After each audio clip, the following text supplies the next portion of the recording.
میاں صاحب کچھ خبریں مکسڈ ہی آتی ہیں، بڑی ہماری بدنصیبیاں بھی ہیں۔ ایک اچھا فنکشن یہ جو تھا یا فیسٹیول تھا، اس کے ساتھ ساتھ ایک بری خبر بھی آئی اور نہ جانے ہماری خوشیوں کو کس کی نظر لگ جاتی ہے۔ بہرحال وہ تو ایک دکھ کا پہلو ہے اور that is an on going battle. مگر سوال یہ ہے کہ آج بڑے ایسٹیمیٹ لگائے جا رہے ہیں جی اتنے بلین ڈالر کما سکتے ہیں۔ یہ میں آج میاں صاحب کو کر رہا تھا، میں نے سوئٹزرلینڈ کی ٹورزم کے جو آمدن ہے ٹورزم سے، یاد رہے کہ ہمارے پاس زیادہ بڑی اونچی پیکس ہیں، زیادہ خوبصورت ویلیز ہیں اور اس کی جو رقبہ ہے وہ بھی بہت زیادہ ہے۔ تو ہماری جو ٹوٹل بنتی ہے ٹورزم سے، جو میں نے نیٹ پہ ابھی دیکھی، یہ پلس مائنس ہو سکتی ہے، 4 بلین ڈالر ٹوٹل بنتے ہیں۔ ویئر ایز میں حیران تھا کہ سوئس جو آمدنی ہے وہ it ranges from 24 billion dollar to 57 billion dollar. پہلے بھی میرا یہ خیال تھا، میں نے کہیں 60 بلین یا 50-60 بلین ڈالر کی ان کی انکم دیکھی تھی جو صرف ٹورزم سے کرتے ہیں۔ اور ہمارے پاس جھیل سیف الملوک ہے، ہمارے پاس سوات ہے، ہمارے پاس ہائی ماؤنٹینز ہیں، ہمارے پاس صحرا ہیں، ہمارے پاس پلینز آف پنجاب ہیں، کیا کیا نہیں ہے ہمارے پاس، مگر ہم کوئی انویسٹمنٹ نہیں کر سکے۔ ہمارا تو ٹریجڈی بن جاتی ہے۔ یاد ہے پچھلے سے کس سال کی بات، جب یہ برف باری ہوئی تھی وہاں پہ اور ہمارے بچے بچیاں جو ہے وہ اللہ کو پیارے ہو گئے اور دل ہمارا لہو لہو ہو گیا۔ تو کوئی سیدھا مطلب یہ اتنے پوٹینشیل ہر روز سامنے آتے ہیں، مگر مجھے بڑے ہیوی ہارٹ سے کہنا پڑتا ہے انہیں ایکسپلائٹ کرنے والا کوئی نہیں ہے، ان کو ان خوابوں کو تعبیر دینے والا کوئی نہیں ہے، نااہل لوگ ہیں۔ ورنہ میں سمجھتا ہوں کہ 2-3 سالوں میں پاکستان کا جو 130-40 بلین ڈالر کا قرضہ ہے، آپ یقین کریں کہ ہم ٹورزم سے ہی نکال سکتے ہیں، مگر نہ ہون نہیں دیں گے سی مطلب ہے یہ اس بات کا دکھ ہوتا ہے، یعنی ریئلائزیشن نہیں ہو رہی ہے، ہر چیز ہمارے پاس پڑی ہے۔ تو یہ بھی ایک اچھا اب ہے، اور یہ بھی اچھی بات پھر آپ کی طرف آتا ہوں کہ اس دفعہ خدا کا شکر ہے کم از کم ڈور کا جو معاملہ تھا، پنجاب گورنمنٹ کا اچھا عمل تھا کہ اس نے بائکس کو فری وہ جو ہے وہ پرووائڈ کی پروٹیکشن۔ تو اب دیکھیں یہ میاں صاحب اب کہہ رہے ہیں جی ہم مختلف شہروں میں کروائیں گے، ہم صرف ریونیو لا سکتے ہیں، ہم صرف ٹورزم سے ریونیو لا سکتے ہیں ہم، مگر کرے گا کون انویسٹمنٹ کرے گا؟ یہاں پر تو آئی پی پیز کے پیسے دیتے دیتے ہماری جیب خالی ہو جاتی ہے۔ میاں صاحب دیکھیں قائد صاحب، انویسٹمنٹ کی ضرورت بھی نہیں ہے، ہمارے ہاں اتنے شعبے جو ہیں وہ ایک شعبہ، اگر ایک شعبہ اٹھا لیا جائے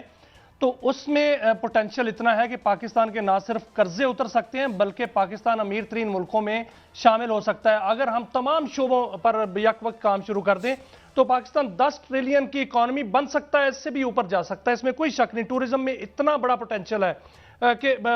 جو ہے اس میں اربوں ڈالر نہیں خربوں ڈالر جو ہیں کمائے جا سکتے ہیں۔ اب جو 6 اور 7 اور 8 فروری کو جو لاہور میں بسنت ہوئی، اس نے ایک جو ہے وہ سبق تو دے دیا کہ پاکستان کا صرف ایک شہر جس میں اگر بسنت یا تہوار جو ہیں وہ منائے جائیں تو ان تہواروں سے بسنت کا تہوار جو ہے وہ 2 بلین ڈالر تک کی بات ہو رہی ہے قائد صاحب، کہ ان 3 دنوں میں 2 بلین ڈالر تک کی خریداری ہو چکی ہے۔ 15 سے 20 انڈسٹریاں چلی ہیں جو ہے وہ 3 دنوں میں، جس میں دیکھیں جو گڈے گڈیاں تو وہ ظاہر ہے وہ ان کی خریداری تو ہوئی، ڈوروں کی خریداری ہوئی، جو چھتیں ہیں وہ بنائی گئیں، اس میں ٹرانسپورٹ جو ہے وہ اس کا خاص طور پہ 9 لاکھ گاڑیاں اسلام آباد میں بلکہ لاہور میں داخل ہوئیں، 36 لاکھ لوگ جو ہیں وہ لاہور میں آئے جو پوری دنیا سے پورے پاکستان سے آئے، اور اس میں جو ہوٹلنگ کا کاروبار ہے وہ اتنا بڑا کہ وہاں سے اربوں روپے جو ہیں وہاں سے کمائے گئے۔ ایئر ٹکٹنگ جو تھی وہ اتنی مہنگی ہو چکی تھی کہ آپ جو دبئی سے ٹکٹ لاہور کا تھا وہ مہنگا تھا، دبئی سے اسلام آباد کا ٹکٹ جو ہے وہ سستا تھا، لاہور کا ٹکٹ جو ہے مہنگا تھا۔ اسی طرح لندن سے لوگ آئے، امریکہ سے لوگ آئے، پورے یورپ سے لوگ آئے، دبئی سے جو ہے وہ بہت زیادہ لوگ آئے۔ اس کے علاوہ ٹینٹوں کا، کرسیوں کا اور فوڈ انڈسٹری، بیکریز اور باقی جو سویٹس اور باقی جو انڈسٹری ہے وہ اتنی جو ہے وہ گرو کی ہے اور اتنی چلی ہے کہ اس میں 2 بلین ڈالر تک کی بات ہو رہی ہے۔ ابھی 127 جو ہے وہ شہر ہے قائد صاحب پاکستان کے اور 38 ڈویژنیں ہیں۔ اگر ایک سال میں یہ اسٹیمیٹ لگایا گیا ہے کہ ایک سال میں 2 ماہ ہوتے ہیں، فروری اور مارچ میں شیڈیول بنا کر تمام شہروں میں یہ بسنت کا تہوار منایا جائے تو اس سے 5 بلین ڈالر جو ہے وہ کمائے جا سکتے ہیں آرام سے، کیونکہ پوری دنیا بھی امڈے گی پاکستان میں، اور جو انڈسٹری چلے گی وہ الگ چلے گی، اور اس کے علاوہ اس کے امپیکٹ جو ہے وہ آگے دیکھیں کتنا ہے۔ اب رمضان آ رہا ہے، جو سی ایم صاحبہ بھی کہہ رہی تھیں، وہ بہت بڑی بات جو ہے وہ کر رہی تھیں کہ رمضان آ رہا ہے، اس سے پہلے لوگوں کی جیبیں بھر گئیں۔ لوگ وہ رمضان جو ہے وہ جب آتا تھا تو لوگ خوف زدہ ہو جاتے تھے کہ ہم خرچہ کیسے کریں گے۔ اب وہ خرچہ بھی ہوگا،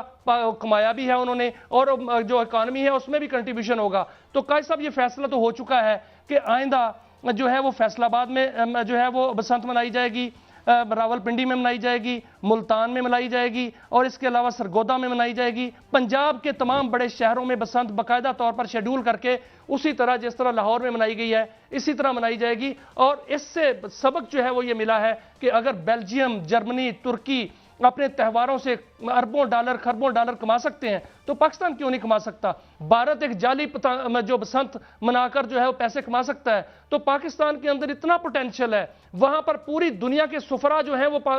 لاہور میں تھے، وہاں پر جو بنگلہ دیش ہے ان کے چیئرمین جو کرکٹ کے تھے وہ لاہور میں تھے۔ وہاں پر باقاعدہ طور پہ جو غیر ملکی، پاکستانی میں بات نہیں کر رہا، جو غیر ملکی وہاں پر انگریز ہیں یا باقی قومیتیں ہیں، انہوں نے آ کر وہاں پر بنگڑے ڈالے ہیں، بسنت منائی ہے، اور یہ باقاعدہ طور پر دروازہ کھل گیا ہے۔ اب آئندہ سال جو ہے بہترین یہ فیسٹیول جو ہے وہ منایا جایا کرے گا، اور پورے ملک میں اس کو جو ہے وہ آہستہ آہستہ رائج کیا جائے گا۔ لیکن پنجاب میں یہ فیصلہ ہو چکا ہے کہ پنجاب آئندہ سال جو ہے پورے کا پورا بسنت منائے گا۔ اچھا میاں صاحب دیکھیں دوسرا یہ ہے کہ کوئی کمپیکٹ کوئی ہے نہیں اس پہ نا۔ آپ کا میں تو عرض کیا نا کہ یہ تو ایک ٹورزم کی شکل ہے نا، جو بڑی کلرفل ہے، اور جو لوگوں کو ہمارے میٹرو اندرون شہر اور باہر، اس دفعہ تو لوگوں نے جو پیریفری میں گھر تھے بڑے بڑے وہاں پہ، ورنہ ہم دیکھتے ہیں کہ لاہور میں روایتی طور پر یہ جو بسنت ہے یہ اندرون شہر ہوتی تھی، اور اب اس کا کوئی یعنی نقشہ نہیں تھا۔ اور مجھے بتایا جا رہا تھا کہ ہزاروں لوگ جو ہیں انہوں نے بڑے پیسفلی چھتوں پر اپنی خوشی منائی۔ مگر سوال یہ ہے نا میاں صاحب، جن لوگوں کے پاس ذرائع پیداوار ہیں، ایک چھوٹی سی اشرافیہ کے پاس ہی ہے نا یہاں کے سارے ذرائع پیداوار، انہوں نے مینیج کرنا ہے، انہوں نے ہی ہماری ٹورزم کو ڈیولپ کرنا ہے، انہوں نے ہی سڑکیں بنانی ہیں، ہوٹلز بنانے ہیں، مگر وہاں پہ کیا ہو رہا ہوتا ہے؟ مثلا میں ذاتی طور پر ڈسکریج ہوں کہ میں 2-3-4 سالوں سے میں نہیں جاتا مری سردیوں میں برف باری دیکھنے، کیونکہ مجھے بہت وہ یادیں آ جاتی ہیں ان بچوں کی، اور وہ تصویریں سامنے آ جاتی ہیں۔ تو میرے خیال میں یہ کرنے والے کام ہیں، اور دوسری طرف جو یہ اس کو بھی ہمیں ضرور ایڈ کرنا چاہیے، ان لوگوں کے ساتھ ہم بھی دکھ میں مکمل طور پر شریک ہیں جو ایک انتہائی جو ایک غلیظ حرکت کی گئی ہے یہ اس جمعے والے دن، تو بہرحال اس کو بھی کرنا چاہیے تھا، اور یہ بھی بات بجا طور پر کرٹیسائز کی گئی ہے۔ یہ پاکستان کے دشمن جو ہیں وہ تو ظاہر ہے پاکستان میں خوشیاں نہیں دیکھتے، لیکن پاکستان میں خوشیاں جو ہے وہ آ چکی ہیں۔ پنجاب نے اس کو جو ہے وہ شروعات اس کی کر دی ہیں، اور نمبر لے چکا ہے پنجاب، اور یہ آہستہ آہستہ پورے پاکستان میں جو ہے وہ یہ رائج ہو جائے گا۔ اب تو جو رولز اینڈ ریگولیشنز ہیں قائد صاحب اصل میں یہ بنانے ہیں، ان پر جو ہے وہ عمل درآمد کرانا ہے۔ باقی پوٹینشل بڑا ہے، لوگ خود کر لیں گے، انڈسٹری خود چل جائے گی۔ اب تو موٹر سائیکل والوں کو بھی جو ہے وہ کہہ دیا گیا ہے کہ وہ باقاعدہ طور پر جو موٹر سائیکل انڈسٹری ہے وہ اس میں راڈ باقاعدہ لگا کے جو ہے وہ پھر موٹر سائیکل جو ہے وہ آگے بکے گا۔ تو اس طرح کے جو اقدامات کیے جا رہے ہیں، اور دیگر تمام انڈسٹریز جو ہیں انہوں نے باقاعدہ اس پیٹرن پر سوچنا شروع کر دیا کہ ہم نے فیسٹیول کس طرح منانے ہیں، اور یہ ایک فیسٹیول نہیں ہے، تمام فیسٹیول جو ہیں وہ اسی طرح منایا جایا کریں گے، اور اسی طرح جو ہے ان میں پوٹینشل جو ہے وہ اس سے فائدہ اٹھایا جایا کرے گا، کیونکہ باقی ملک جو ہیں وہ انہی فیسٹیول سے جو ہے وہ اربوں ڈالر بلکہ کئی خربوں ڈالر جو ہیں کماتے ہیں۔ فرانس کماتا ہے، جرمنی کماتا ہے، ترکی کماتا ہے، اور پاکستان بھی اب کمائے گا، اور اس میں جو ہے دروازہ کھل چکا ہے۔ ٹورزم کے حوالے سے میں اس میں سٹوری جو ہے وہ ایڈ کروں گا، اور ایک سٹوری باقاعدہ ایکسکلوزیو دوں گا کہ پاکستان میں ٹورزم میں کتنا پوٹینشل ہے، اور کون سی سائٹ جو ہے اسے کتنا پیسہ کمایا جا سکتا ہے۔ ٹھیک ہے میاں صاحب، وقت ختم ہوتا ہے، یہ سارے پوٹینشل موجود ہیں۔